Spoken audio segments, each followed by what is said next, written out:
Turn on the signal. It's time for yet another reboot of the Batman franchise. Join us as we discuss Matt Reeves' noirish take on the world's greatest detective, the Batman. Stay with us. Welcome, friends, to the 3324 podcast. Thank you so much for joining us each week and allowing us to come into your home, into your Alexa device, into your Spotify, into your earphones, wherever it is in your car. We're happy to be alongside with you. We certainly appreciate it. Don't we, Eric? We do indeed. Hello, Absolutely. guys. Howdy, howdy, howdy. We've got a special guest with us making his triumphant return from a month-long tour of duty doing Halloween-themed podcasts with us. Andrew Cremines. You can find him at Andrew Cremines Art on Instagram. Artist extraordinaire. Has recently done some work for Metallica. He did a limited run of posters for them, which was a great call. It was for charity, right? It was for a charity. Is that correct? Yeah, it was for it was celebrating their 40th anniversary as a band, and then they 100% of the proceeds of the ones that they sold on their website went to their charity, and they sold 500 in something like 58 seconds or something like that. They sold out in 58 seconds. It was like $50,000 for the charity in less than a minute. It was so overwhelmingly cool, and just to be part of that was just they're my be all end all heroes. So just being part of something that was for them and charity as well. They help feed homeless people and hook people up with job insecurities, to getting trade jobs and stuff, teaching people to be electricians and that sort of stuff. So it's a great charity. It's called All Within My Hands Foundation. If you ever are interested, check it out. They're really, really cool, the amount of stuff that they do. And, Metallica are extremely generous and in philanthropy and stuff. And they just don't talk about it. They don't go advertising it all the time. You have to kind of look for it. But when you find out the numbers that they're given to the charity and stuff, it's just unbelievably cool. So it was great. And Andrew was kind enough to lend his superior artistic talents to creating an incredible poster. It is, even if you're not a fan of Metallica, if you're an art fan, it was just a really nice piece, a really beautiful piece to look at. He put a lot of hidden Metallica references in there for the fans that really were able to pick it apart. Yeah, this is the fanboy poster of all posters, I think. It was funny. Really well done. It was funny. There were Reddit threads of I believe that the smoke represents this, whatever. And I was like, no, it's just smoke. But whatever. Did you go in and debunk them, or were you like, no, just let it ride? No, I just let it go. It's like, let them have their fun. Makes me sound really interesting. You guys are overthinking it, But thank you, Andy, for joining us again. Like I said, we haven't had you on in a while, and I think this is a great episode to bring back your talents in talking about a movie of this caliber. We've all seen it in the theater, so it's been about out for about a week and a half or so. So let's jump into it. We're going to talk about the stats first.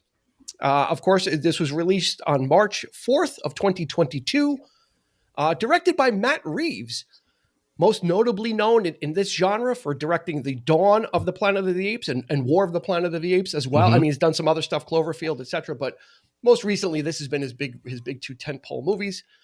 The cast: Robert Pattinson as Bruce Wayne / the Batman, Zoe Kravitz as Selina Kyle / Catwoman, Jeffrey Wright as James Gordon with no slash. He's just James Gordon. Paul Dano as Edward Nashton / the Riddler. Colin Farrell as Oswald Cobblepot / the Penguin. And Andy Serkis, who has no slash, as Alfred Pennyworth. So there's your cast. If you're familiar with the Batman series of films, none of these names of characters are going to sound... they're not going to sound foreign to you. These are kind of the standard characters we've been seeing in a lot of the Batman films. So, and this film is coming on the heels, literally, of the Justice League, two versions of the Justice League, right? There was the 2017 version, which was directed by Joss Whedon, partially Joss Whedon, partially Zack Snyder.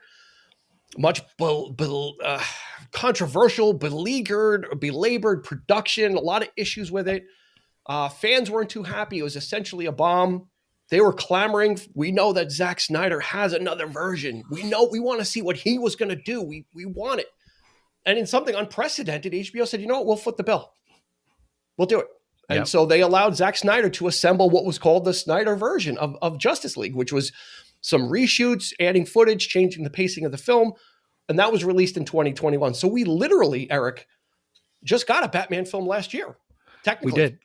We did, technically, yes. And right? It was very, very, I didn't think I would enjoy it, but I did. I watched it at least once just to get the feel of it. But I was really impressed with how it came to be. And I really liked the structure of it. And to me, it felt like a really cool, like graphic novel type structure where everything was done in chapters and, that kind of thing. So I really liked the way he got to present his vision. I probably won't watch it again because of the length. And, I didn't think it was a great film to begin with. I mean, the whole, I wasn't a fan of Batman versus Superman and the whole, the mythology that they were setting up there. But I was really impressed with how he got to be able to come back and essentially give us something that we should have gotten in the first place. I don't know how this could have been in the theater. I really don't. Yeah. I don't see myself sitting there for 4 hours. They would have to do a Harry Potter and split it, right? Kind of split it right down the middle. But so Andy, that begs the question: do we need another Batman film literally right after Ben Affleck? And granted, Ben Affleck did not get a standalone Batman movie, and that's where that kind of ties into the production of this film, which we'll get to. But do we need a Batman film right on the heels of literally a Batman last year? Yes. I could talk for 5 hours about Zack Snyder. The thing about Zack Snyder stuff is he leans into DC specifically, as opposed to Marvel, has always embraced the mythology of superheroes. Yeah. It's bigger than some kid in Brooklyn or something, or the Bronx. We're at Brooklyn, yeah. Spider-Man, yeah. In Queens, Queens. Sorry, yeah. Cap is Brooklyn. Gotcha. That's right. Yeah, Cap. Again, I'm a DC kid, so they've always embraced the fantastical side of things. They were our modern Zeuses and Herculeses, and DC characters have always been larger than life. And they always had these kind of big crossover comics where the universe is at stake, or everyone teams up to fight something that is going to destroy the fabric of time or something like that. And that's how I see the Snyderverse is the modern gods. He has these almost oil paintings of Amazons and things, and it's gorgeous, but it's just not, it's so completely different than what we see in the Batman, and we'll get to that. But it's just that you're asking if there's room for both. I feel like he painted the Justice League graphic novel of the mythology of superheroes, and the Batman is coming back into the grounded reality of it's just some guy dressed up like a bat because he's got issues with the death of his parents. So I just feel I don't know. I don't want to jump ahead too much, but it feels very much like there was a theory a while back where the reason the Star Wars prequels were so over the top was this because they had become myth by the time that we roll around to A New Hope. So it's almost like somebody during the time of A New Hope is telling the story of what happened back then. And it's heightened a little bit. And I feel like that's kind of what Snyder did. It's just heightened, and when we find ourselves in this new movie, The Batman, it's like a documentary. We're watching this happen. So I hope that answers the question. That's great. That's great. So Eric, do you think so? You made a lot of good points, Andy. So what? And we can't help but draw comparisons to the MCU, the Marvel Cinematic Universe, right? Yeah. And the thing with the Marvel Cinematic Universe, love it or hate it, is everything is so tightly interconnected. It makes sense. You get the impression that these things are well thought out years in advance. If even if they don't have a property yet, they're thinking about when they will maybe get the X-Men and how will that be incorporated. Yeah. Does DC? It seems like DC's strategy is a little bit different. Is they almost seem reactionary to Marvel, like with Justice League. It's like, well, we got to put something together like the Avengers to varying degrees of success. But then when that kind of didn't work and Suicide Squad was a little iffy, they decide to make an R-rated Joker film. Yeah. Right. So they kind of say, okay, well, we're going to do something different. And the Batman kind of lives in that realm as well, Eric. So do you think that this is a strategy that works for DC? And do you think Marvel could take a lesson from it? Or do you think Marvel is too ingrained and they are so built into their foundation now that they really could not do something outside of their universe? Well, I think Marvel is very specific. They've created their own universe. The MCU is its own thing, and they do reference a lot of the comics and things like that. But it's this really unique take on building this shared universe with these characters, and the way they're written and the way they're done is not exactly like the comic. Whereas, like the DC, I never understood the whole why they always keep rebooting everything. Why do we have 5 different Batmans? And but Zach, my son, who was a huge DC fan as well, kind of related to me that it's all about, because DC is very famous for having multi-Earths, or very sort of like they created like their multiverse long before Marvel did, I think. Am I wrong in that assessment, Andy? I don't know. Crisis. There was a thing called Crisis of Infinite Earths many years ago. I'm not sure of the timeline, but it's definitely a long time ago. And they also had a thing called Elseworlds, which was just one-off stories about So I'm thinking, like, in this case for the Batman and for Joker, they may be following Marvel's lead in terms of like referencing a lot of like basing stories on existing cinema, like films, like the Joker was Scorsese. It was pretty much based on 2 of his films. I mean, that was the movie. And I feel like the Batman in this case is like David Fincher. Yeah. Yep. And maybe a little bit of Ridley Scott. It seems like DC is having much more success with these disconnected films that rather than trying to connect everything and like I said, to varying degrees of success, Joker is the most successful R-rated film of all time. Yeah. It was the highest grossing R-rated film of all time. Now that should say something, and maybe that kind of gave DC maybe a little bit more of a better feeling of letting Matt Reeves go, because this film was originally supposed to be a Ben Affleck directed and starring film. This was going to be the follow-up to his standalone film after all the work he's done in Justice League, Batman vs Superman, and right. Suicide Squad, all that stuff. This was going to be the standalone film. And then Affleck decides to kind of pull away from directing. He's like, I can't direct and act. Then he started having some personal problems, divorce, some substance abuse, and then just ended up pulling away from the whole thing. Mm-hmm. He was connected with Matt Reeves at the time. So Matt Reeves did come on board at the same time as Affleck decided not to direct. And then Affleck leaves and Matt Reeves just says, we're scrapping the whole thing. And kind of starting from finish. So Andy, do you enjoy like these disconnected films, or do you feel like the MCU is like they're in it to win it, and everything is their universe is so expansive, but it's all connected? Well, do you prefer seeing these types of films where they can just kind of go off and not have to pay lip service to anything that came before? Right.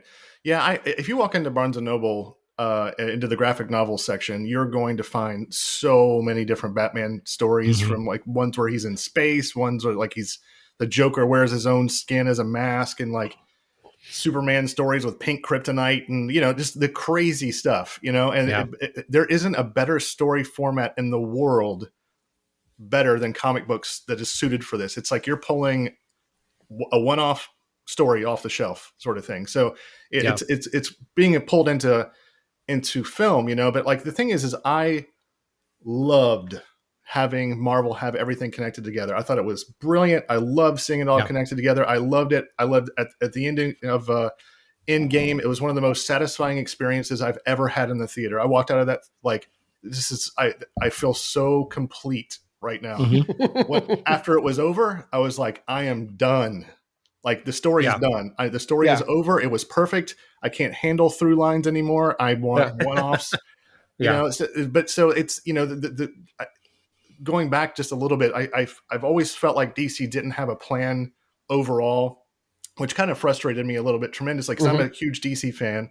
And I feel like they had 2 or 3 really good movies that were kind of buried into a pile of other stuff, But my biggest complaint is that the recent DC movies, they just never trusted early on. They didn't trust their source materials like Marvel did. Marvel trusted that people wanted Iron Man straight out of the comics. They wanted a Spider-Man straight out of high school, but DC movies, it just felt like they were constantly apologizing for their characters. And they were obsessed with the fact that nobody would want a big blue Boy Scout in Superman. They thought, nobody's going to like this. They have to make him all aggro and broken. Yeah, but Marvel proved that we do love a big blue Boy Scout by the name of Captain America. Everything that we loved about Captain America is what they thought we would hate about Superman. And it can be done. Just trust your source material and get good writers. And the Batman did exactly this. Like they mined the comic books. Like it is, everything in that movie is straight out of the comic books, but we'll talk about that. But I mean, that's my thing is, it's like, I feel like Marvel did it. They did it perfect. So it's over. I don't need this. This new wave of Marvel, I don't care how they come together anymore. You know what I mean? Like it's fatigue. The next Avengers, do you really care that much? I mean, I don't. I don't. They might nail it. They probably will, because they make great probably movies. Will. But for right now, it's just like, man, these one-off stories, it's like a breath of fresh air, Well, and is it also the glut of material too? So just to wrap up the Marvel conversation is Marvel also has, how many shows came out last year on Disney Plus? WandaVision, Loki, What If, Captain America, Winter Soldier, and there was another one, right? They all felt like Falcon and Winter Soldier. They all felt like epilogues to me, and something that wasn't exactly needed. Yeah, but it's just more content that's out there. So you literally are not getting a chance to exhale after Endgame, right? Because it's just more films and more streaming stuff. So now it's kind of like every time you turn around, you finish a season, there's something else coming, and you're not getting a chance. I think what Andy's getting at is you're not getting a chance to miss it. Yeah. And keep in mind too, I mean, those movies, that was a decade. Yeah. That's 10 years of our lives that we saw these films. And now I feel like this new stuff, the next generation can have it. You're loving these new characters, let them have their due. I don't mind that they're rolling this stuff out, but it's like, for me, and Endgame was kind of the jumping off point. That was the perfect opportunity to say, that was where you got off the bus.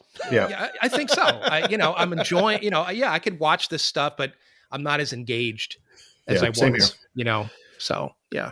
Move to the door, Doc. Was that your stop, Eric? The Fugitive? You missed your stop. Right. So that kind of brings us now to another standalone DC film.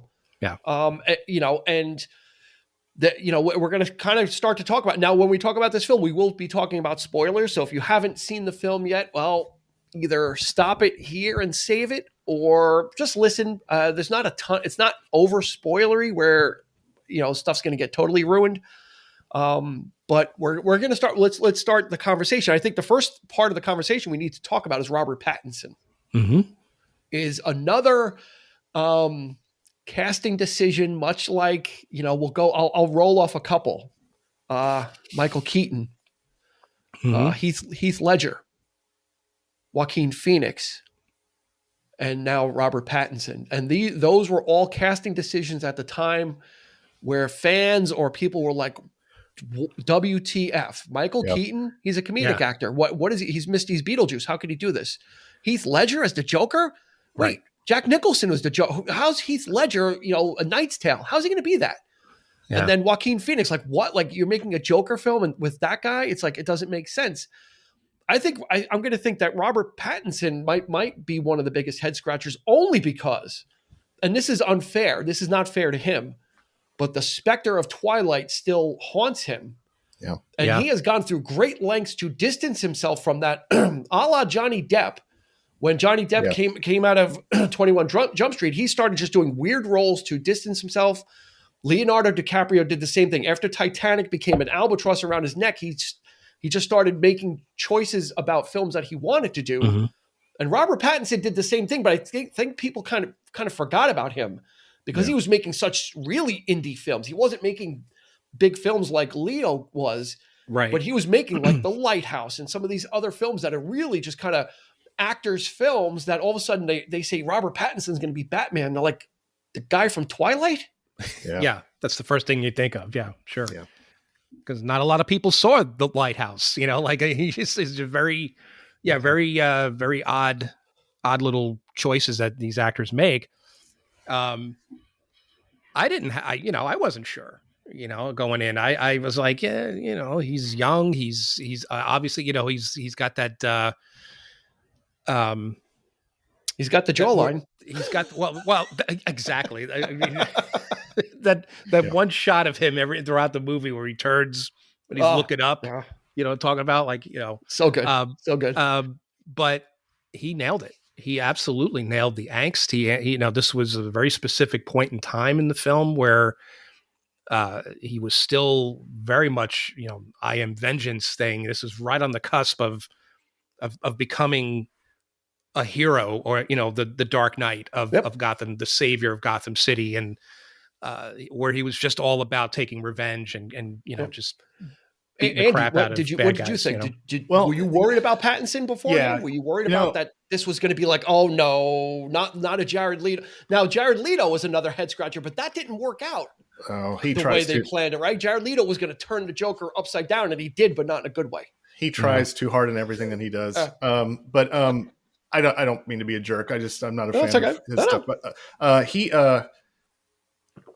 I'm Batman '89. I was 12 years old, and that was like I was in. I mean, I don't think people remember how everything had a bat symbol on it. Like Times Square was covered, shoes, T-shirts. I remember doing selling candy bars in 7th grade, and all of the prizes were Batman prizes. And I wanted to sell all. I mean, it was the biggest cultural event of that time. So Michael Keaton, it's kind of like Doctor Who. Like your favorite's always the one that you embrace when you're first, And so when I saw pictures of Heath Ledger, they were like paparazzi photos from across the street of Heath Ledger as the Joker, and his hair was like fluorescent green, and his makeup was smeared, and his outfit was, and I was like, "What in the hell are you doing to one of my favorite characters?" I was so mad. And I was just so skeptical and everything else. I really like Batman Begins, and then I saw Dark Knight, and I'm like, I am reserving judgment from now on, like from this point on, because he just nailed it so well. That I said I've got to reserve judgment for this. No, that's a great point you make. Now has those head scratching casting decisions been made so many times that now people are kind of like, yeah, let's give it a chance. Let's see, because there certainly wasn't the uproar about it. But I think people were just more like, oh, like Robert Pattinson, almost like where's he been, right? Type of a thing, right? It's kind of like he kind of disappeared and no one heard from him, and all of a sudden he's going to be Batman, kind of a la Robert Downey Jr., where he was like kind of the missing man. Then all of a sudden he's cast in Iron Man. It was like, oh, what, that guy? Like who's going to hire him? So it was very strange. I cannot overstate how much I loved Robert Pattinson as Batman. Like I loved him as Batman. I was reading Batman comics all the way until my late 30s. Like Eric can tell you, as long as I've got stacks and stacks of Batman comics. Year 2 is a very special year. Like, the year 1 is like he's making all the mistakes and everything else. Year 2, he's kind of getting into his groove. He nailed the character. Like he's giving, like, he doesn't care about the Wayne legacy. He's just all about vengeance. And it's like that. But anyway, when he walked into the crime scene in this movie, and he walks in almost like, with the heavy boots. And the cool thing about Pattinson is everybody says like it's the emo Batman and all that stuff. I don't know where they're getting, and maybe it's because of the black makeup, but he's Batman. He has to wear black makeup, but he walks in and he's not scowling and like, what are you doing? He walks in and he observes. He's just kind of like, he's just kind of standing there. Yeah. He's got this look on his face like, okay, there's a crime scene. There's the murder weapon.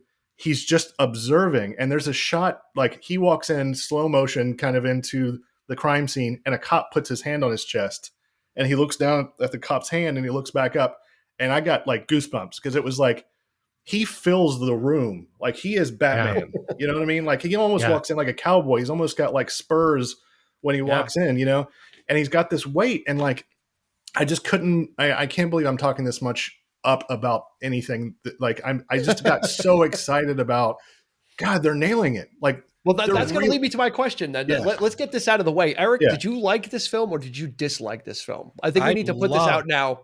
This film. You loved it. Absolutely loved it. Yeah. Andy? Yeah. Oh, A+. Yeah. A+? I loved it. Yeah. Okay. I loved it as well. And I had a feeling I was going to just based on the trailer. So I think just so the audience understands where we're going to be coming from. This is certainly not our Boba Fett episode. Well, I have everything at stake here. If it was bad, I would have hated it with all of my might and energy and gusto. Okay, so let's start there. Yeah. Andy, you kind of kicked it off, so I think this is a good point to start at what makes this different. Because I think Eric, I think you'd agree that the Nolan trilogy is probably the gold standard at this point for Batman. Nothing against the Tim Burton stuff, but I think the Nolan trilogy really kind of brought Batman into quote unquote the real world, or more of a real world where Batman had kind of, you know, the villains were real world. I dare say this brings it even further down because what we're getting here, and Eric nailed it and you stole it, and I'm glad you did. This is kind of like a Seven version of a Batman film. It has a lot in common with Seven, but it also brings him back down to his detective roots, which a lot of the Batman films kind of, okay, Batman's smart, he figures things out, but this was had more in common with a straight up murder mystery noirish film, Eric. And I think that when you said Fincher, I think you hit it right on the head with the style and the feel of it. Well, the darkness of the film, and I have to point this out right out the gate, is Greg Larson is the cinematographer on this film, and he's working with Denis Villeneuve. He did Dune. He did Rogue One.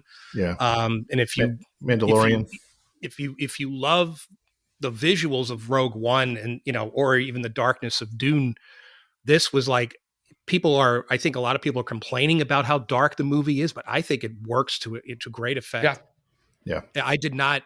I was leaning in trying to figure out what I was looking at, but that's a good thing. That was a choice, though. So well for this film. Yeah, it has to. It was absolutely a filming choice, much like I was drawing comparisons to Seven with the rain, the brown tones, the reds, a lot of that Fincher-esque world building just with the cinematography, right? Just with what you were seeing and the colors.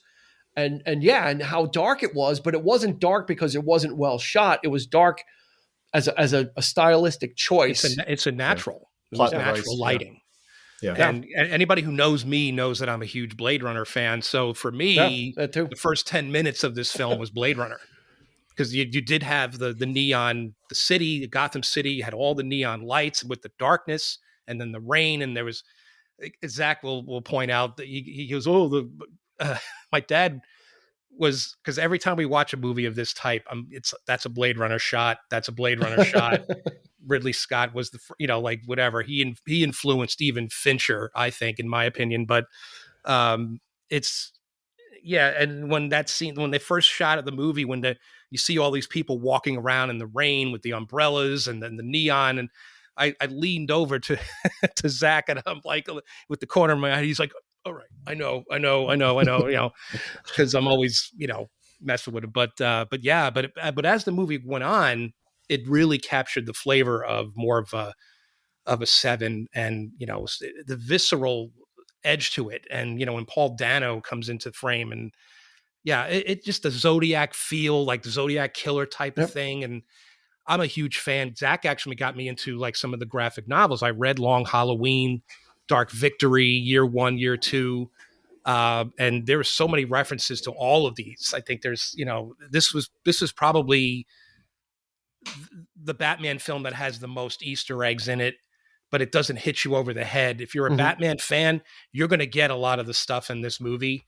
And it's not like really super obvious though. If you're a true Batman fan, you're really going to pick up on certain plot points and aspects of the movie. But yeah, I was really impressed with the tone, the pacing, and just how the whole thing was just such noir. And I'm a huge fan of that to begin with. So it wasn't like a bombastic, like the Nolan films was a little bit more big budget, right? They're much more of the blockbustery, even though they were grounded in reality. There were still those really great big set pieces in each of the films that really kind of took it to another level. Here it was just straight on, like the whole thing was just, I can think the two action sequences that stood out. Which one? That was like the car chase, and then I think the end of the film. Right. Yeah. And that was pretty much it. For the rest of the film, it's just people talking in rooms, and that was smaller scenes. Brilliant. Yeah. Brilliant. Much smaller scenes. Now, if I'm not mistaken, in Batman Begins, I believe, Christian Bale, he does a little voiceover in the beginning when he's kind of like on the run, right? He's kind of like, oh, I've learned about the true nature of what it is to survive, right? When he's kind of like splitting, a little bit stealing. Yeah. I found this voiceover much different. This kind of reminded me something more of like a Punisher war journal. Yeah. Where he's kind of, it's been 2 years of darkness, and, can I save this city? It was more like almost more like a diary. Yeah. Type feeling to it. To add to what Eric was saying, this is the most Batman movie ever. And Batman Year One, the comic book, is the entire narration is his diary, explaining, and it's written exactly in that same broody, I'm not making a difference, that sort of stuff or whatever. But again, like you were talking about Long Halloween and the Falcone. I thought they were called the Falcones, not the Falcones. This is the first movie I've heard them say. I've heard Falcone from everything except for this movie. I don't know where they made that decision, but there's so much stuff out of the comic book, like in the diary narration in Year One. Selena Kyle in Year One is a sex worker, and she takes care of her blonde friend and all this stuff. So there's like these little things, like the city of Bloodhaven, where Nightwing is. Now they mentioned Bloodhaven and Blackgate Prison, which is. The writers know the content, and the crazy thing is about the grounded in reality. I remember feeling like excited about the fact that Batman Begins and Dark Knight was grounded in reality. And then like I caught after seeing I've seen it twice. I've seen the Batman twice. And after the first time I caught like a very quick clip of the end of The Dark Knight Rises, where they're putting the bomb on the Batplane and Catwoman's there and Commissioner Gordon's there. And it's so campy. That scene is so campy compared to this movie. When we saw that shot compared to Tim Burton's movie, like Tim Burton's compared to this movie, Tim Burton is like we're watching, a cartoon. It might as well be Hobbits or something. Right. It's like a fantasy version of Batman. Right. But I mean, like to make the Nolan films feel campy is crazy to me. I just remember thinking like, man, that is so over the top. That's what I was thinking too. Yeah. Me too. Yeah. I felt the same thing. I felt like, wow, that the Nolans were the gold standard, and they might still be as far as like a trilogy of films and recreating the character in a more serious or grounded way. And then this just went 3 stories below underneath whatever Nolan had done into the grittier, we're going to bring it up. I hate using this word all the time, but noirish, but that's what it is. Yeah. It's got that detective feel to it. It's got the murder mystery feel to it. It's got the drama. It's got the story behind it too, because this movie is largely story driven. It is literally about all these different things that are happening. And we're learning it at the same time that Batman is. He might be a step or two ahead in solving some of the riddles, but a lot of the stuff he's actually blind to as well, because he ends up playing into the Riddler's hands to help with his master plan, and kind of didn't believe that was possible, and thought, no, that's this can't be. And just like, no, he still has something to learn. I feel it's interesting to note that they're love the dynamic between him and Gordon, for example, the way they were working together in this film. They already had that relationship far more than they did in even the Nolan films, where Gary Oldman was kind of doing his own thing and Batman was doing his own thing. But to see them together and actually, like, especially that scene where they come in and he's just like, you got to get out the back way, and Yeah. it's like, he's like leans in. It almost feels almost like I wouldn't say like a comedy buddy cop kind of, but it does have that kind of feel where, we got each other's backs no matter what. He was more like a mentor, Jim Gordon. He was almost like Batman's mentor of Jeffrey Wright, of kind of guiding him so through. Good. Yeah, so good.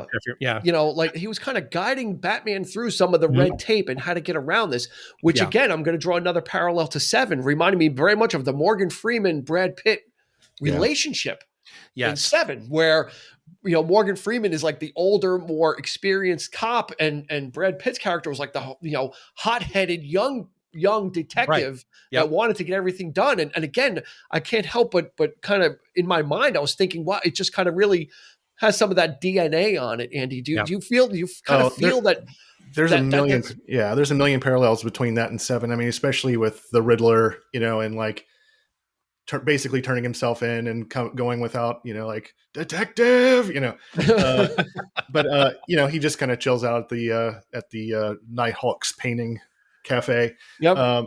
But how cool was that scene where he's fighting off the cops in the like he wakes up because they almost take his mask off.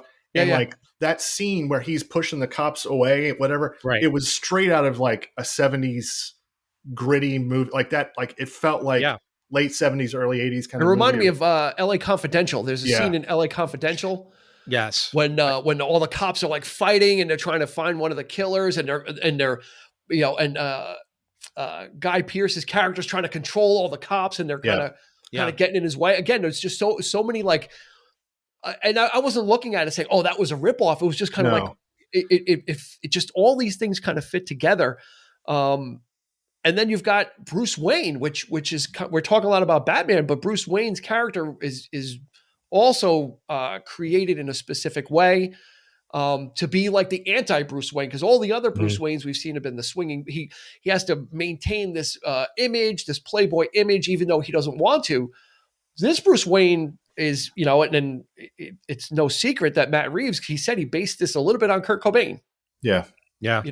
About someone who's withdrawn and inside of themselves and more reclusive, because the Batman persona is so strong in his life that he doesn't have the energy or the wherewithal to be someone else. Yeah, I'll point out another thing, with the Nolan as well, like the scene where Christian Bale is sitting with Katie Holmes in the car, and she takes him to the, to the burrows, like down, and then she slaps him because he pulls out the gun. He's like, I'm going to do this. Like that scene, I thought at the time was really intense, but it doesn't compare to what Pattinson pulls off. I mean, just he doesn't even have to say anything. Yeah. Right. And I love the fact that he's wearing the makeup. Yeah. Yeah. That takes you back to like Batman Returns. Remember when he pulls Keaton, the mask off? you could pulled tell off the mask and it wasn't there. And it wasn't there. Right. So that to me was like, oh, that there's a nod to almost like a nod to that. But we're actually saying that, yes, he does wear the makeup because it makes sense. So that and the Bruce Wayne character is almost non-existent. It's almost like a hollow person. Yeah. He doesn't have a lot of lines in the film. Yeah. When he does, it's adversarial. His relationship with Alfred is more adversarial than it, and Alfred is not a butler in this film. He was more of a protector, military person, military background, maybe worked security for Wayne, but certainly wasn't like a hand and foot butler. And there was that kind of adversarial relationship where, Bruce Wayne was kind of like, oh, like, leave me alone, or why are you bothering me? But then he would go back, and then Alfred would still go back to work and work on the cipher. And, I figured this out, while they're still kind of respecting each other, So it was also a different look at Alfred as well. Not the doting butler. And I think there was a nice blend with him. And I think he had a little bit of that Michael Caine in him, where he was, of course, giving the obligatory speech about, the family legacy and keeping up with that. And it's really important that you do this and that kind of thing. But on the other hand, I like the fact that Alfred's kind of a badass, right? Like he's got a past. He was, he might've been a code breaker of some sort, like maybe in some, in the military, or a spy or something like that. I always thought that was kind of cool. that he would be that interesting, and that, the Can I, life of yeah. Alfred Pennyworth, Can I throw in something about Bruce? Sure. Yeah. This kind of goes back to the story as well. The structure of the story. Bruce and Batman, but mostly Bruce, is so single-minded and myopic. And this goes to what you were saying earlier, Dean, that we're following through his eyes, and we're watching the story unfold through his eyes, and we see parts of the story. You kind of see it happening more so the second time you see it. A lot of stuff happens off camera, and there was the Riddler, doing his thing or whatever, and then we see Bruce pulls up to the funeral. And all of a sudden, there's a bunch of people doing the "We are the Riddler" picketing, Mm-hmm. and Bruce is like, "What?" And we don't know why that is. We have no idea. Why are all these people rooting for the Riddler? I guess we didn't see the whole the story about him having an audience and the kind of the militant the social media that he was cultivating. Stuff. So and then then they go into he goes into the funeral, and there is a 15 seconds of something happening outside. It's 10 or 15 seconds. You hear boom, scream, boom, boom, boom, scream. Yeah. And none of that is shown. You just see people reacting what's going on, and you start getting panic. And a lesser director would have shown every single inch of that. The car That's jumping right. this and whatever. It's so freaky because it draws. Yeah. There's a lot of I watched, I kind of absorbed all of the 9/11 documentaries and all the footage from the Trade Center and all that stuff. There's a lot of feel of that, where you're just, something's happening out there and you don't know but you kind of do, and it feels gross, and they're screaming out there and stuff. And even the way the cops are portrayed, they're not burr, burr, burr, I'm a cop. They're some of them are faulty, some of them are cool, some of them there's a police chief or whatever that's talking to Batman in the interrogation room, and he's got this really high voice. He's like, "What'd you just say to me?" They didn't pick they didn't pick some burly guy. They picked that guy looks they didn't pick Eckhart. Right. And then there's this scene when Gordon shows up to the square garden or whatever, and he comes in, he's like, "Who's in charge?" And everybody's like, "I don't know." And he goes, "Everybody quiet." He demands, "I'm in charge now. This is what we're doing." Everybody's like, "Okay, we're doing it." And it felt so much like those videos of real policemen. It felt so grounded in reality. Nobody was posing. It felt there's confusion, and it wasn't the rallying of the troops. It's listen, everybody shut up, here's what's going on. We've got and you made a really good point about the scene at the funeral. Actually, a lesser director would have just had the car crash in out of nowhere, and it would have picked up from, it would have picked up from there. They wouldn't have even shown it outside. It would just come crashing through, and it would have been a big shock moment, a big jump scare. Right. And then Batman would have had to react to it. But you're right, that building, you hear it, and Bruce hears it because he's listening for it, but he's not seeing anything happen, and you're still hearing the careening and the ping-ponging of the car as it's making its way through. The entire crowd the reaction of the crowd, and the screaming, and the gas. People are starting to scream. People are getting up. What's going on? That was the tension. The cop comes out with the phone, and the phone rings, and everybody ducks. Yeah, they thought it was going to go off. Everybody in the theater kind of and started laughing because everybody was nervous. Yeah, it was great. And just the storytelling as well, where we didn't have yet another showing of Batman's parents getting killed. If you didn't know anything about Batman, by this movie, you'd have no idea he was there. You just hear about his parents were killed. They don't even talk about the fact that he was there when it happened. They do all of that storytelling every time Bruce looks at the kid. Yep. Something happened to this guy, and he's got to take care of this kid, and that's so good. We don't need to see what happened to Uncle Ben in every single Spider-Man movie. It's the same. This was that thing where it's it's understood, and it's that you don't even see Gordon and Batman meet. We're in the middle of something here. There's already a relationship here. I love that. I just love that. They don't. The story didn't take.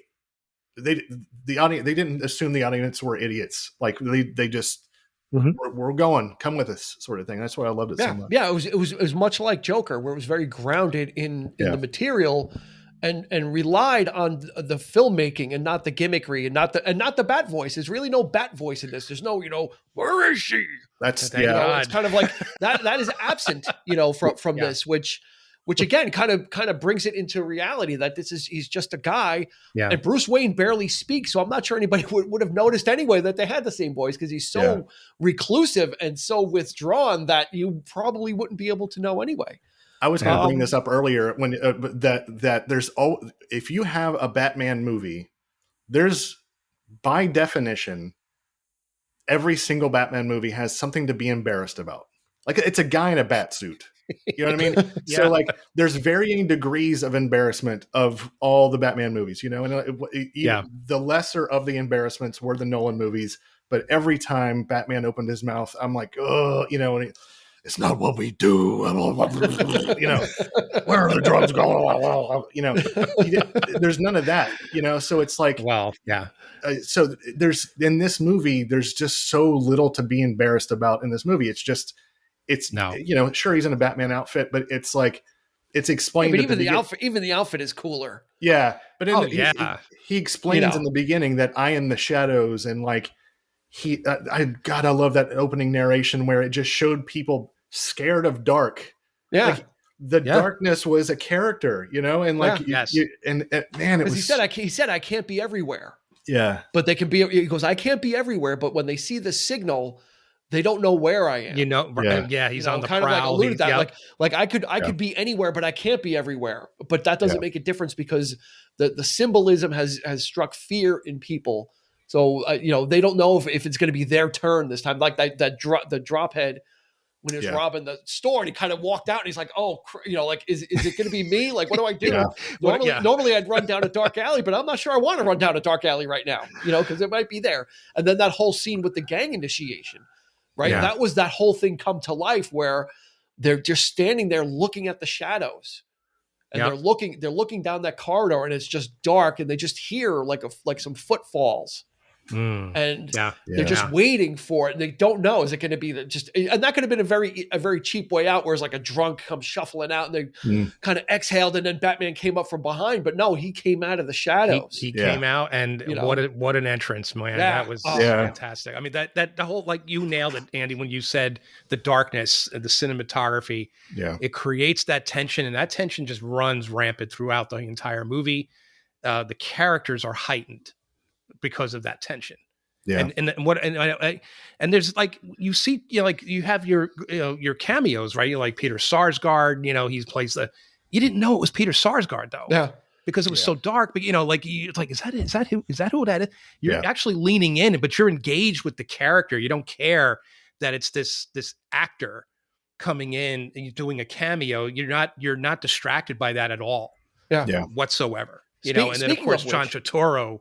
That was I forgot he was in it. I forgot he was even in it. I'm like, oh my God, John Turturro. Fantastic. Yeah. Speaking of unrecognizable, we have to throw some props to Colin Farrell. Oh my God. Who absolutely the makeup job on that was nothing short of incredible. He was perfect. He was perfect. Unrecognizable, fully in character, fully invested in that character. Almost likable. Like, he's like, what are you showing me? Come on. Like, sweetheart. Yeah, sweetheart. Yeah, and not over the top. Really, not over the top. Yeah, he was a bit. What it was, he was a big character, right? He was the character was a big character, but it wasn't like Eric is saying, like, not overplayed. He didn't chew up the scenery and be like, I'm gonna do this. There was one funny scene I noticed when Gordon and Batman caught Penguin. And Penguin's like, oh no, it's not La, whatever, it's L, right? And they and then they're like, oh, it's Falcon, it's Falcone.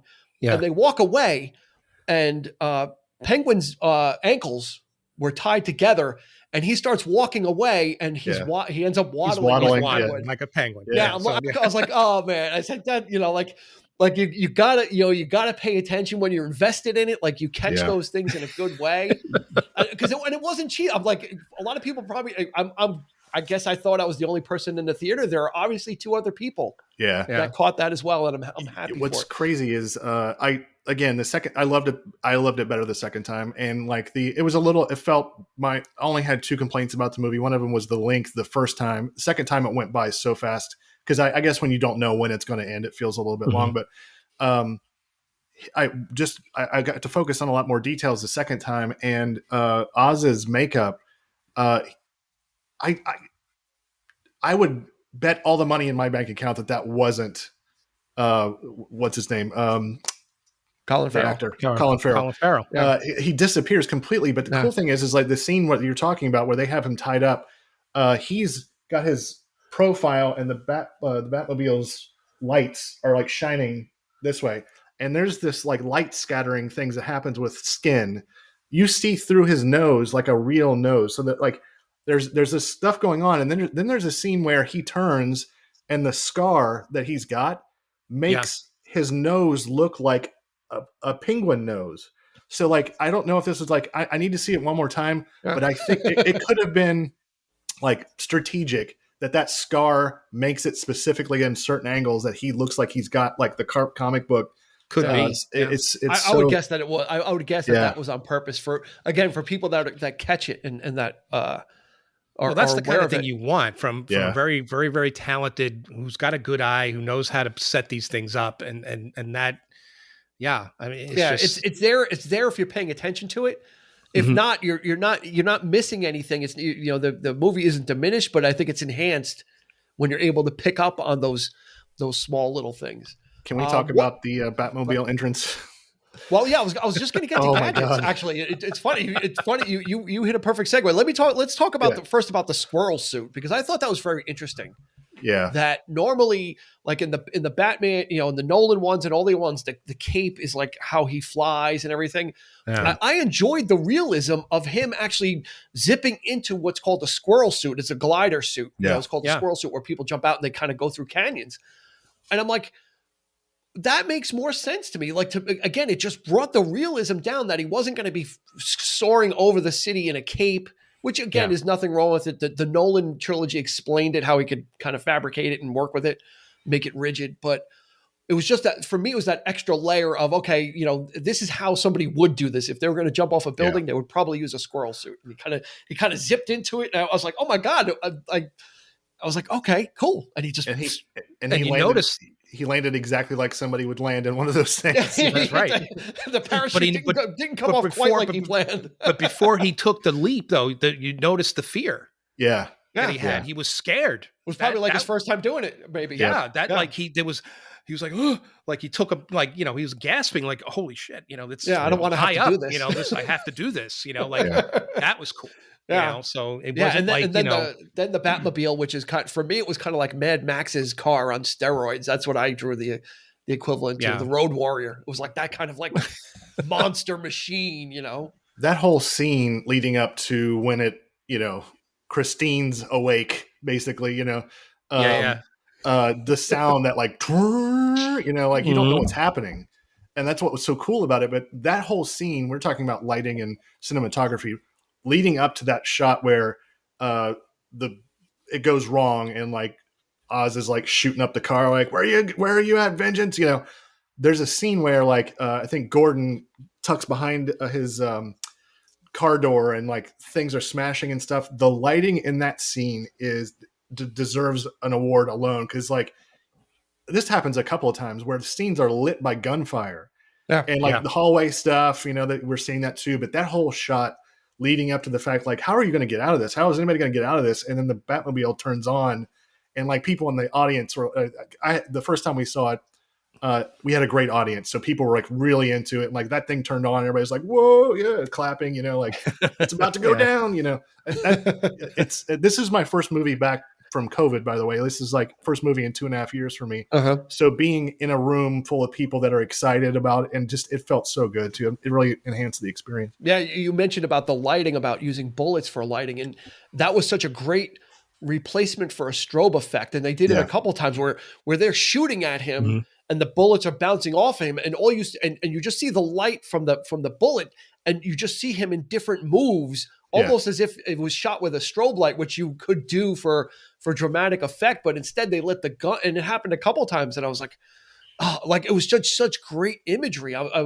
That's what captivated me, is just the unique way of presenting stuff that we've seen. We've seen Batman fight thousands of times before to varying degrees. The Schumacher stuff with Kilmer was shot too close, and it was too, like, you couldn't get a handle on it.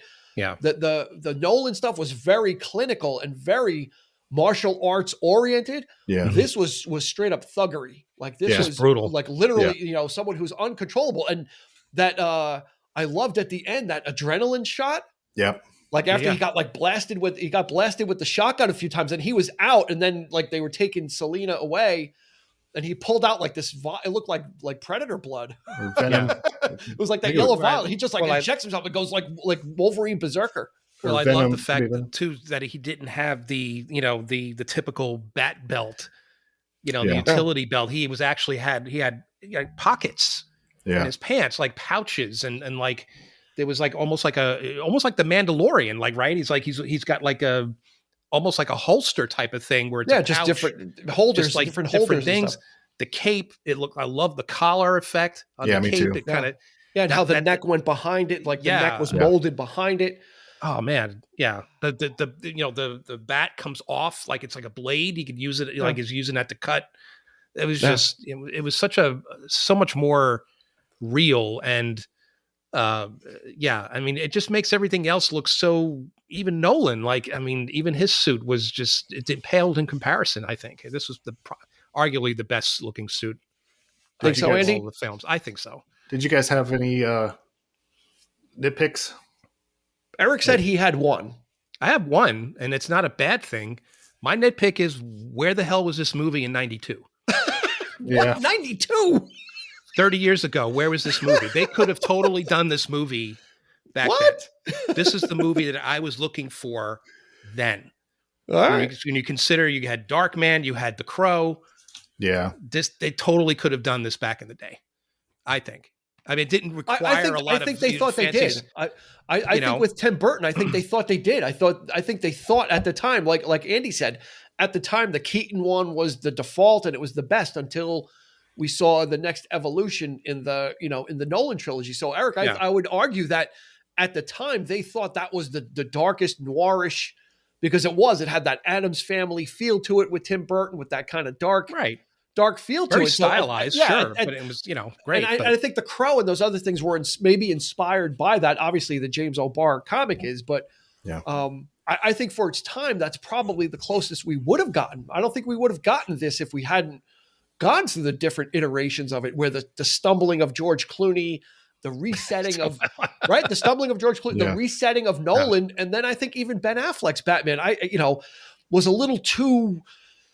I don't know. It wasn't. I didn't care for Affleck as much. It was the mythology version of Batman. Yeah, it was too overblown or just too just out of control. And this was like much like the film Joker. It was bringing the character, like cutting all of that away, cutting away all of the dress and the show and the flash, and getting it back down to what is this character about, which is what Joker did. Again, what is this character about? It's a character study, and that's what the Batman did as well. Andy, you had some nitpicks besides the length. Well, I was just going to say, like, there's a lot of The Crow in this movie. And I personally, I think it's my favorite Gotham City too. I mean, there's a lot of favorites in this, like the style of Gotham. Because I remember they filmed it in another country. I don't remember where it was. It was I remember them talking about it, and I remember thinking, I think it was like Bulgaria or something like that. I remember thinking, like, what? What are they, why? But most of it's CG, or miniatures, however they did it. But it's just got this its own style. Anyway, that's a whole other story. But my two nitpicks, and again, A+ movie, absolutely loved it. Get that Joker scene out of the movie immediately. Oh my God, I hated it so much. Not necessary. This would have been a perfect. It felt like the studio said, like, this is good, but can we like throw the Joker in there somehow? Or it felt like such an add-on. It like if you're going to bring in the Joker, bring in the Joker. Don't do this little teaser. It was just so dumb to me. That was almost like that should have been like an end credit sequence. Almost, yes, it felt like absolutely after the credits. Yeah.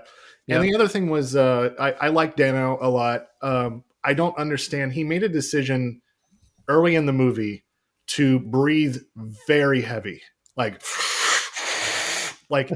a lot, and it's even more noticeable the second time you see it. And then like you go to the funeral scene and you hear him up in the balcony breathing and coughing. Remember that? Like Bruce, no, I don't recall hearing him. Oh yeah, there's a scene where like Bruce first looks up to the balcony and you kind of know that he's up there and you hear this breathing and coughing.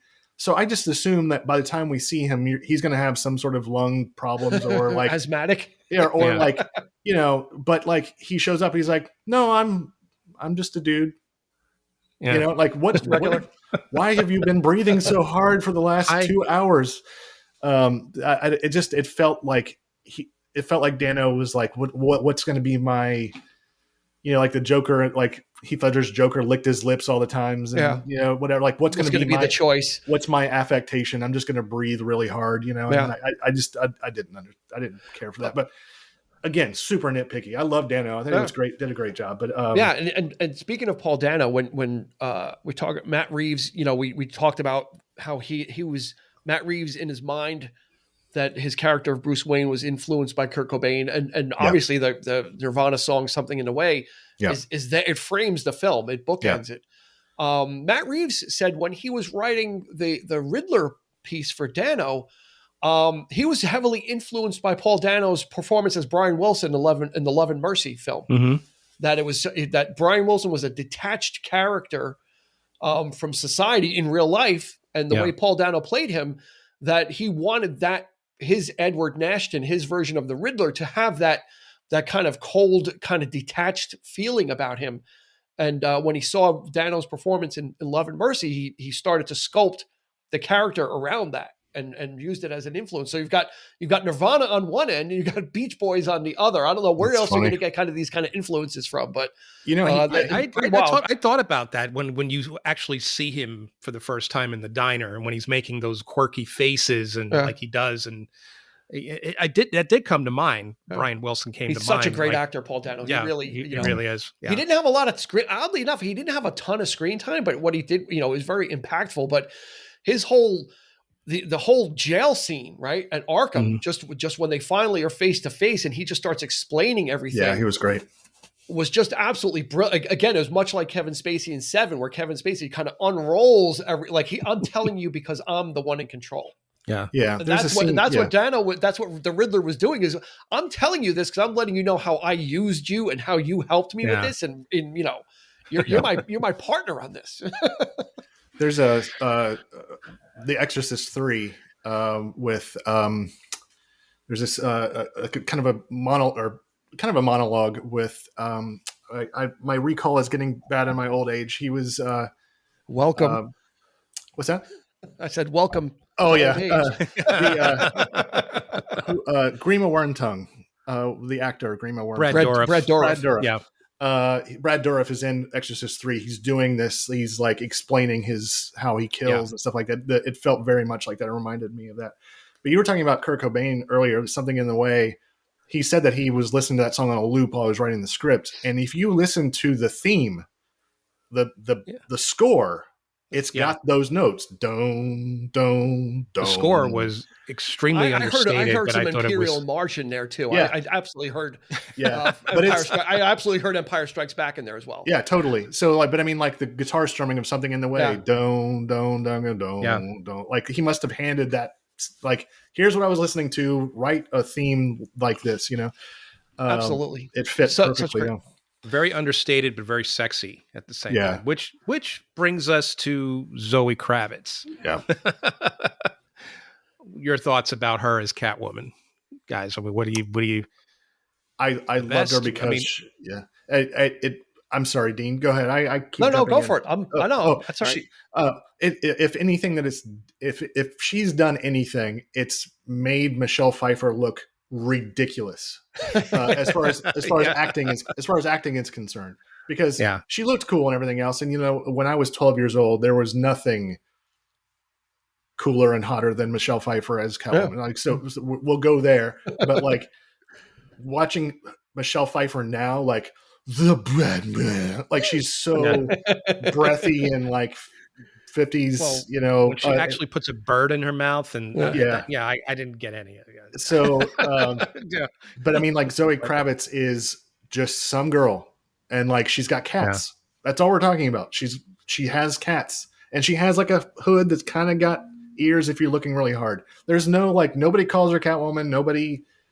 She's just some girl, you know, and that just happens to be in this extraordinary circumstances. But that's what I loved about it is it's just she's not like, you know, she wasn't eaten back to life by cats when she was thrown off of a building or something. You know what I mean? Like it was straight out of Year One. Like so in the comic book to me. So that's why I loved her so much. I think she was awesome. It was closer. I mean, it was definitely closer aligned to the Anne Hathaway version of Catwoman. Whereas Burglar, she Zoe Kravitz's character, I mean, that character definitely has a skill set. I mean, she's not just doesn't just work in a club. I mean, she has fighting skills. She can absolutely take care of herself. She knows how to break into safes. She's a safe cracker. So she's a well-seasoned thief is what she is, she's just does a lot of different things that she's really good at.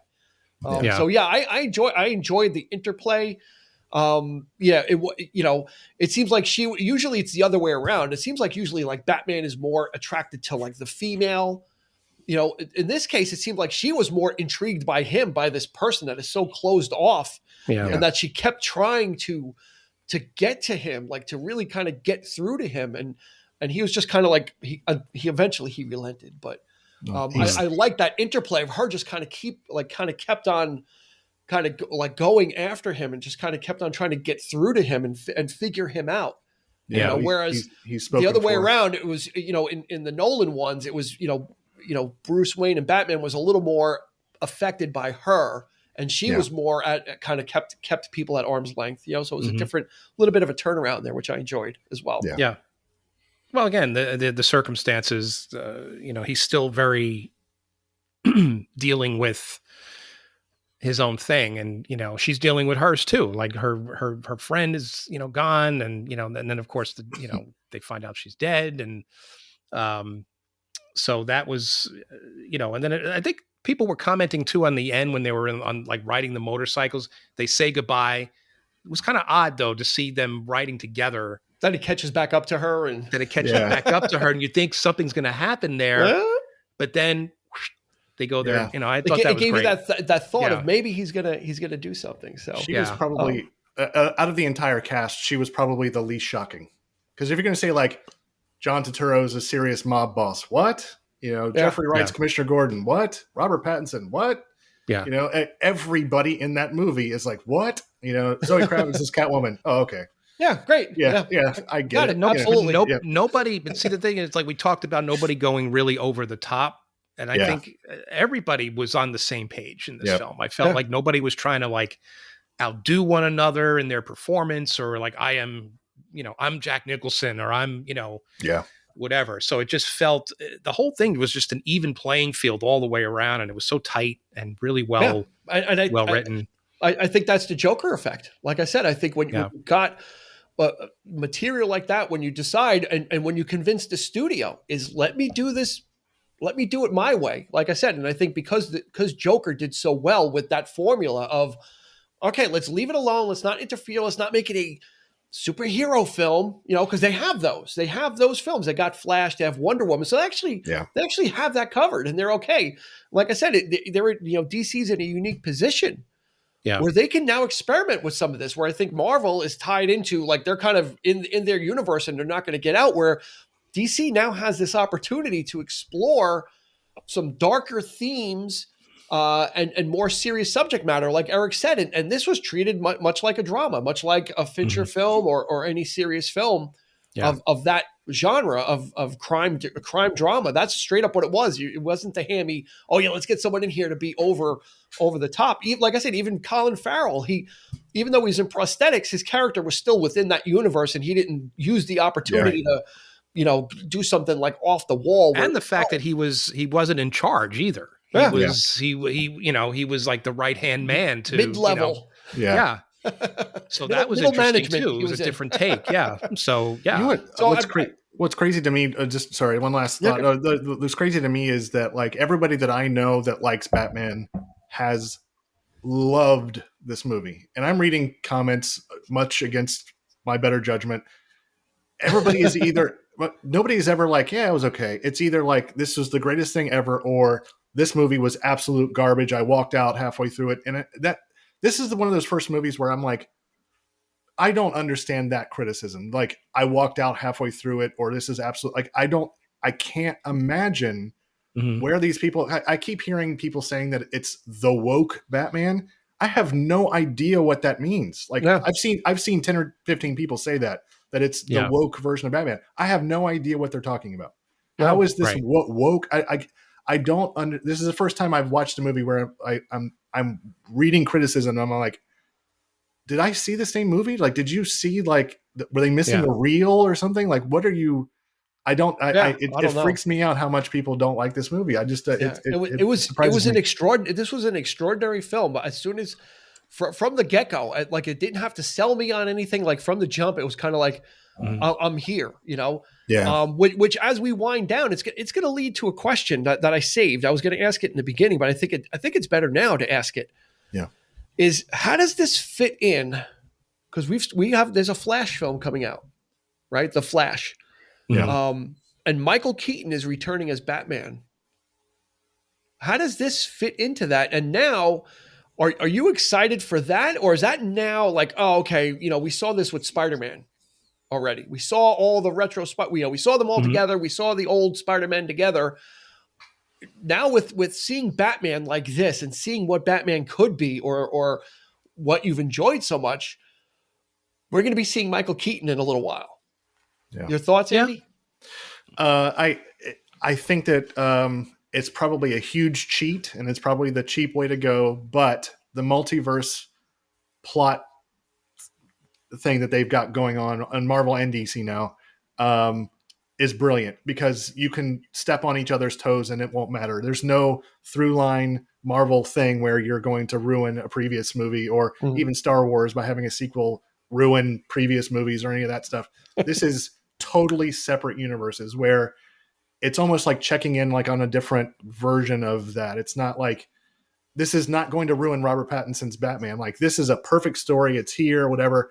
And if what would happen is like, what would suck is if Michael Keaton shows up in this Batman's movie, you know, so, but if he shows up in the Flash, it's like, he's going to get the crap punched out of him if he does. Yeah. So it to me, it feels like it's like TV versus, it's like the Flash TV show versus the Flash in the movie. It just feels like two different things and two different feels and stuff. I think there's room for both. What do you think, Eric? Gimmick? I at this point, I mean, we, like I said, No Way Home kind of already beat everybody to the party, right? They got their first to the dance. Pandemic. I don't know if the Flashpoint thing was delayed because of the COVID or whatever. I'm assuming that it was. I think it should have been out, I think, at this point. But is it not part of the Snyderverse though? I mean, it's Ezra Miller, part of the Justice League. Yeah. So it's part of, right. So I mean, it's just a continuation of that. I mean, because we have 2 Wonder Woman films. We have. So, but are you okay with Keaton? Like, is that gonna kind of be like, I want Pattinson now? You know, it's kind of like I was excited. I was excited because for I'm going to Keaton. see it. I'm going to see it for the novelty of it. I'm going to see it as its own thing. Like, now you just said something important. You're going to see it for the novelty of it. Because it's I'm not going to take. I mean, I don't. That's how I felt about No Way Home. I have to see it again. To be honest, I mean, everybody's kind of raving about it. For some reason, I didn't seem to. I enjoyed it, but I wasn't as excited as everybody else seems to be about it. To me, I liked Into the Spider-Verse much more. I thought that was fresh. It was even though it's an animated film. I thought it was fresh. It was original. It was absolutely stunning. The animation was unlike anything I had seen. Yeah. The story was great. I mean, they just bringing in all those different versions. I thought that in itself might be part of the multiverse of MCU, bringing in an animated Miles Morales to the table. And that to me, that would have been even cooler is to show an animated version of Spider-Man coming into a live action film. Let's go there. Like, let's push the envelope even more. Would they be calling that Who Framed Peter Parker? Right? I mean, because that's what they're kind of alluding to, that this is just another universe of Marvel. Like, this is another version of, because we had two different versions of Peter Parker there as well. The older Peter Parker, so this to me, it's already, the multiverse was already started with that film. Well, so to do a live action version of that was like, okay, I didn't quite get the point of doing it that more way. Probably more of a nostalgia thing. It brought in all the fans from all the different films, regardless. I mean, everybody was. Like MCU, I said, I enjoyed it, but I think like a Flashpoint. I know my son Jake. He loves the Flash. He loves that story because we've seen that in an animated version in the comic, of course. But so I mean, to see Keaton again as Batman, why not? Let me throw one thing in really quick about Keaton. Before the Snyderverse happened, there was somebody said something on Twitter and it blew up. It might have been right around the Snyderverse starting or something like that. There used to be a cartoon called Batman Beyond where, Bruce Wayne, Terry McGinnis, Bruce Wayne is old and decrepit, but he's like now he's helping a new Batman out in the future. It's in the future. He's old and whatever. Somebody wrote on Twitter, like, okay, hear me out. Batman Beyond, but Michael Keaton is Bruce Wayne, old man Bruce Wayne. Everybody lost their crap because I remember thinking that would be the coolest thing in the world. Like, he's come and gone. Keaton's older now, but everybody still loves him and all that stuff. To have him come back as old man Bruce Wayne, crotchety, whatever, that was like the beginning. This is probably 5 or 6 years ago. I loved that idea, and then it's kind of morphed into this, whatever, and then he's kind of coming back as Batman in the this Flash movie and stuff. So it's kind of a watered down version of that idea. So I like the idea of him coming back and he's older and maybe falling apart or something like that because he's been through it. But I just remember getting really excited about it like 5 years ago, and now it's kind of like, it's gonna be cool. It'd be cool to see him. It's going to be cool to see him in the costume again and stuff. But we'll see. Maybe they're just going to flip the script and he's going to be the Vulture. Well, I don't understand that in itself. Like, how is he going to show up in Morbius? In Morbius, I don't know. The multiverse is fractured at this point. And that is a story for another time. Let's start to tie this up. If you had to pick, Andy, if you had to pick one scene to convince somebody to go see this film, what would it be? The scene where Batman shows up to the crime scene in the beginning of the movie with the music, choice. Him just kind of thudding in, the cops looking at him like, why'd you bring this freak here? And he doesn't even pay attention. He's just scanning the crime scene, he's observing. He's not, like I said earlier, he's not scowling. He's not being all emo. He's just a cop. But he's 7 feet tall, and there's even a scene where like one of the cops like walks around him like, excuse me, it's just the mood of the music and everything else. We've never seen that before. That's a good choice. We've never seen that version of Batman before. I thought it was wonderful. Eric, what do you think? Well, that and the scene where he, like we talked about, when he comes out of the dark in the tunnel with the gang, and he just walks right up to the guy and he just starts pummeling the guy, and he's just doing this. And I'm good. That was Andy kind of took Andy kind of took the best scene. I think we probably would have all chose that if we went first. What do you think? Yeah, probably. I mean, you know what? Then I'm going to go with another one because it actually was I think a turning point for the character, and it was at the very end. when the Gotham Square Garden, I know Gotham Square Garden is flooding, and he made the choice between letting go of vengeance and becoming someone who helps people. Yeah, because in that whole film, his whole thing, he wasn't there to help anybody. He was never there to save lives. His thing was always about vengeance and just kind of exercising his demons. But then at the end of the film, that change happens, when the mayor, she got like shot and they're all like underneath all the grating and everything. And he decides to go over and kind of start helping people instead and lead them all out with the flare. And you see all the people kind of, it's a weird shot from overhead. It almost looks like a stream of fish or just, you don't know what it is when it was he's gorgeous. kind of leading them through. And that was the point where he kind of like was able to let go of that whole vengeance thing and kind of understand that doing what he's doing is not just about that there is something more to it. And that might be a solution as well, that what he was doing wasn't the only solution. So I kind of like that he kind of came to that as well, that he's not just, I'm just going to destroy everything. It's like, well, no, there's actually a little bit more to this than I thought. I can't just continue being that person, which was kind of neat. I kind of enjoyed that at the end where he's kind of came to that realization and he's like, yeah, okay. Maybe we can help, maybe we can't, but he was able to kind of reconcile a lot of that stuff in his head. And there's a couple of the tender moments in the film too, where the sort of like where he's the night shift is over, right? He's always in that same spot standing in that, wherever that building was. And then sometimes he's talking to Selena and it's like, you see the sunrise as he's talking to her. That was great too, because he's like, that he's, off duty as it were. Like he's like, it's almost like a vampire. Like he's like, the sun is rising. I'm not going to be hanging around here. I always thought that was interesting, and it happens a couple of times in the film.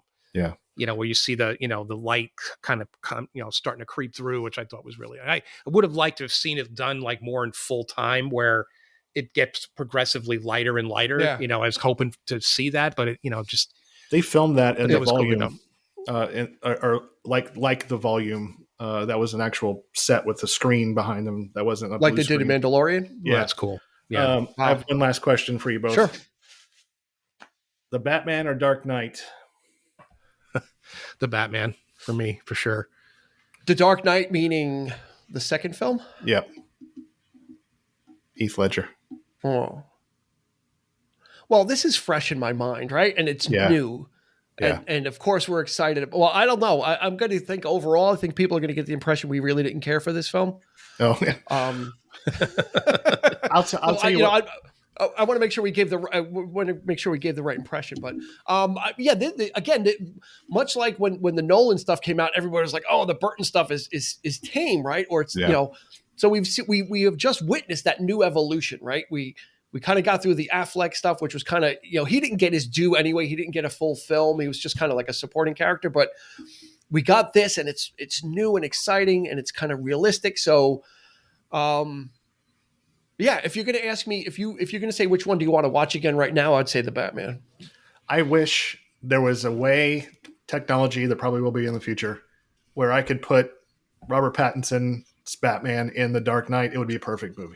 Mm-hmm. The only problem I have with The Dark Knight is Christian Bale, and I like Christian Bale as Bruce Wayne. Yeah, you've got a big problem. Every scene. Well, I always said it. I said it from. That's what for me kept The Dark Knight. A couple of like everybody was like raving about it. I realized that the movie is about the villains. It's not about Batman. So to me, Nolan is sort of telling it's a more esoteric story about the White Knight, which is Harvey Dent, and the nature of good and evil. Yeah, that's right. Which is all. And for me, the Dark Knight is just too many day shots. Like I love the darkness. I love Batman at night. That's the way it should be. You've got it. You've got it in the Batman. So yes, you do. That is going to do it for this episode of the 3324 podcast. Thank you so much for joining us, Andy. Thank you so much for joining us as well. Go check out Andy's Instagram. He is at Andrew Cremines Art on Instagram. We're going to drop a link in the show notes. You've got to go check out his art. Is absolutely fantastic. We are so grateful that he has taken time out of his schedule to talk about this great film with us. You can find us on social media. You can let us know. Did you really think? Did you get the impression we didn't care for this film? Let us know if that came through. You can do that on 3324 Podcast at Instagram and Facebook. If you want to tweet, I'm there sometimes as well. You can do that at 3324p. Full-length episodes come out every Thursday. We've got shorter, little nibbly nugget-style bites of information that come out every Monday as well. And that's going to do it for us. So go check out the Batman. We've done the spoilers, but if you're listening to this a year from now, you've already seen it and you're going to enjoy it as well. So for Eric, for Andy, this has been Dean asking you to please be kind and rewind.